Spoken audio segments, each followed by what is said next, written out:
When horrific things are happening in the world as they are right now, our kids and frankly ourselves are bombarded by information, disturbing imagery, very upsetting things. And as parents, as educators, or other adults in the lives of kids, we obviously want to talk to our kids about these things.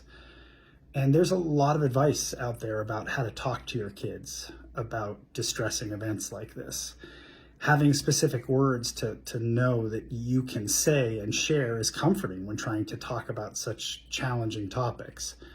My advice, however, is to focus a whole lot less on what to say to our kids during difficult times and more on how to listen to them. I mean, how else are we going to know what to say, how to respond, how to reassure them without understanding their experience, their concerns, their fears, their worries? And sometimes kids' concerns tend to be around things that we wouldn't have necessarily thought, around things that impact them most immediately. Other times they're things we never would have guessed. Understanding their experiences and what they think, what they feel, that's going to be the best guide in helping us know how we should respond in very challenging circumstances like this.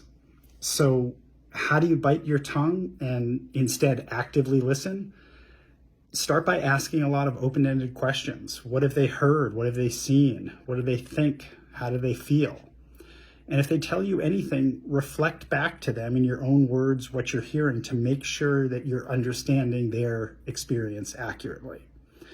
And if need be, if they're not so forthcoming, if they're having a hard time engaging in the conversation, give them a little reassurance and take some tentative guesses about what they might be thinking or feeling and check in to see if you're right.